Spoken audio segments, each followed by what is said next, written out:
We're talking about buying a new home. Do people buy homes in the Christmas season? They do. They do, really? Especially in the GTA right now. People are still buying homes.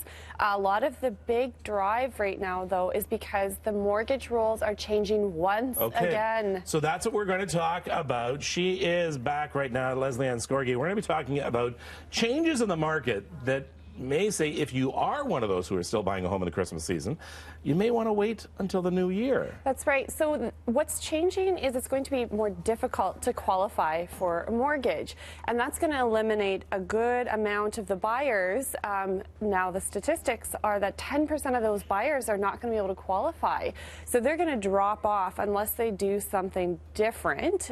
So they get a co-signer, or they save up a lot more money, or quite honestly, if they go get another job with a much higher income. Well, I don't even think they're being tough enough. I think sadly now we get into messes. Banks will allow us to get into a mess that really we shouldn't be in. If we're not qualified to buy a home, they shouldn't be approving us. And just think back to even 7 or 8 years ago, we had much higher rates, and now we're returning back to that same scenario where it's going to be a little more difficult to qualify. This is not a bad thing, because if a bank tells you you can't afford it, guess what that means? You can't afford it. You can't afford it? That's right. And a lot of people just go to another bank. That's right. Now, all the banks have to follow this rule, though. There's no exceptions. So borrowers with a down payment of 20% or more will now face a stress test. That's right. So they are going to have to qualify for what is known as the posted rate. So even though a lot of the banks right now are touting rates anywhere from 2.2 to 2.4, something like that, as the most competitive rates, you're now going to have to go for the posted rate, which is over 4%. That's going to make it a lot more difficult.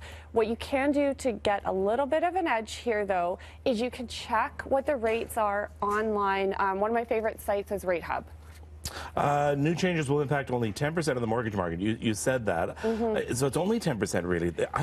Wouldn't be higher? Well, what they're saying here in the GTA is it's about 10%. What that will do for you, though, is when we have a chunk of the market go away and not be able to qualify, it cools the prices. So you might actually get a better house for maybe less money or better value. So for that reason, waiting until January the 1st to see what happens to the housing prices. I would absolutely recommend that. You may be looking at a house right now, and if you're willing to wait and chance that it's still going to be on the market in January, maybe you'll save a few $100,000. I would let it settle out. A few thousand, yeah.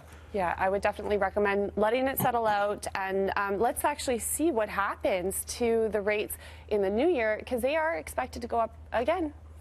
All right. Thank you very much. It's at MeVest Money or mevest.ca for more information. Lesley-Anne, thank you for coming in again. Let's go upstairs. Here's Tammy.